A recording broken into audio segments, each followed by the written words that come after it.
This video is brought to you by John Robson Guitar Tuition.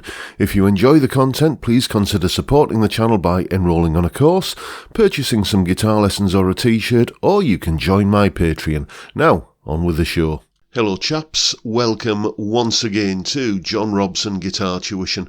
As always, I do hope you're well. Now, as you probably know, I have a bit of a thing for Telecasters. And specifically, I have even more of a thing for twin humbucker Telecasters. And after a few beers last night, I thought, I'm going to get one in for review. Specifically, a thin line, semi-acoustic, semi-hollow, thin line Telecaster style guitar. Now, it's often said that buying a guitar online can be something of a gamble. Well, this is even more so because have you ever bought a guitar on the toss of a coin? I just have. Here's what I mean. Right, so here's the first of the contenders then. This is the vintage V72H reissued in Flame Tobacco Sunburst. I had one of these guitars, or a very close relative, in for review a little while ago, a couple of years ago, probably more. But the one I had was the one with a regular Telecaster bridge pickup and a mini humbucker at the neck. This is a handsome looking beast, it has to be said. And, oh, something tells me that is not the same guitar as that one. So that might be an indicator there.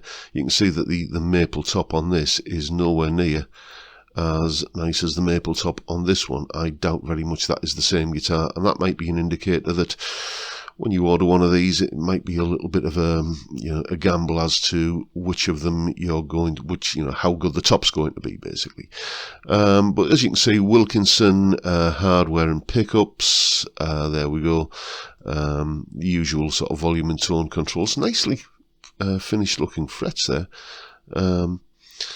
And that is probably one of the main selling points of this guitar. This is, that nice ergonomic heel joint there for playing up at the dusty end. So for £329, what do we get? We get an older body with chambering, book match flame maple veneer, Wilkinson WHHB pickups, which I've done a little bit of research on those, and apparently they're an Alnico 5 magnet. So, fair bit going on there for your money. That's a lot of guitar for 329 quid. Now, you can't talk about thin line HH2 humbucker teles without thinking about this one, the Fender Squier Classic Vibe 70s thin line. There it is, and yes, now this guitar shouldn't be floating my boat as much as it is, to be honest with you. Normally I will be quite adamant about 22 fret necks. I like 22 frets. This has only got 21, and they are the sort of narrow, tall variety, which that's not a deal breaker, but I do prefer sort of medium jumbo or jumbo frets. What we got here, well, poplar body, obviously chambered, maple neck, 25.5-inch scale, as you would expect. 9.5-inch fretboard radius. It's saying the pickups here are 2 Fender wide range humbuckers. Now that, the proper Fender wide range humbuckers, the ones that were on the guitar that this is, obviously doing its best to look like, the 70s Fender thin line Telecaster. Those pickups had, I think it's pronounced cuneifer magnet. It was copper, nickel and iron, which is an unusual collection of metals to bundle together, and it using that alloy for the magnets did give these guitars, the original ones of these guitars, a rather unique sound.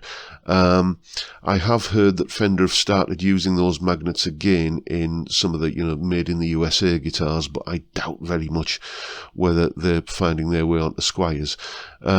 These are probably, at a guess, and this is just a guess, probably going to be just regular Alnico humbuckers of the kind that you get on other classic vibe guitars, like that that classic vibe 70s HSS Strat that I had in for review a little while ago.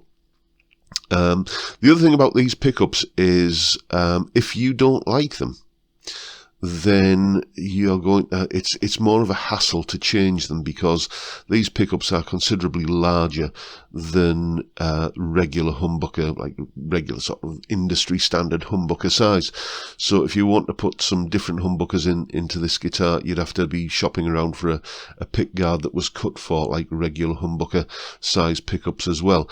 As I say, these are larger, but I suspect all they are just regular humbuckers inside a bigger shell with the remaining space filled up by wax, as it, I'm pretty sure that's what they do. So a lot of things going against this guitar, and yet there's just something about it, some vibe that I'm getting off it that really does just float my boat, it has to be said. So that's another contender. This one is worth a look as well, this Harley Benton TE90HH. The more I think about this guitar, though, the less I'm thinking it's a contender. I mean, it's a stunning looking thing. If we just kind of scroll through the pictures, that one there, that's a beautiful looking guitar. But out of all of the Harley Benton guitars that I've seen reviews for, this one has, it's one of the ones that has the most bad reviews, put it that way. And just looking at this now, I think I can see a bit of a problem already. Is it my imagination, or is that bridge and that pickup, one of them isn't on straight? Excuse me. If you look at the gap there between the pickup and the bridge there, and the gap between the pickup and the bridge there, that is, something's not straight there. And if it's the pickup, it's not the end of the world. If it's the bridge, that could be a problem. The other thing with this is that if we take a look at the back, there we go, absolutely no access to the electronics around the back. No control cavity there. So if you have any maintenance to do, if there's a wire that comes unsoldered, or if you want to change pickups or anything like that, then everything has to be done via keyhole surgery, via this F-hole here. And it's doable, but it's just another layer of messing around. So, you know what? It is a nice looking guitar, but that potential problem there with the bridge not being on straight, I don't know that it isn't on straight, but it could be something there. And as I say, this guitar has had quite a few negative reviews, people saying that the one they received looked nothing like the one in the photos. So it is a lot cheaper than the other two, but yeah, it's not worth the gamble as far as I'm concerned. So it is between the Squier Classic vibe and the vintage V72, and tell you what, I can't decide between them. So I'm going to, as you saw this earlier, I'm going to toss a coin. Let's say heads, it's the vintage, tails, it's the Squier. So let's flip a coin. Heads, it's the vintage. That's the one I'm going to be ordering. So let's go and do the business. Buy with PayPal.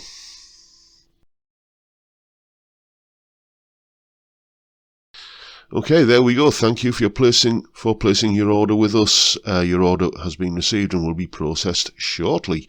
Delivery on next day delivery. There we go. So I'll let you know more once it arrives. So there you go. I'm recording this video on Monday the 12th of October. And as you saw in that little clip there, it's going to be turning up tomorrow. It's next day delivery. So at some point I will do the unboxing video, and I'll probably put that up. You're probably watching this on Saturday, the following Saturday. That it's Monday today. The video will probably be going up Friday or Saturday morning. We'll see how I'm pressed for time and when I can get the video done and put up. But you will know more once the video arrives. So there you go. that's it for today, folks. Hope you've enjoyed the video, and if you have, please hit the subscribe button and the notification bell if you haven't already done so. And why not give me a like while you're at it? As always, don't forget the live stream Friday 5 PM UK time, where we talk music and talk guitars and drink beer. What a cracking way to kick off the weekend. I'd love to see you there if you can make it. But for now, I'll bid you all a good day and say thank you so much for watching. Thank you for your time. Look after yourselves, folks. Stay well, stay safe, and above all, stay sane. Bye for now.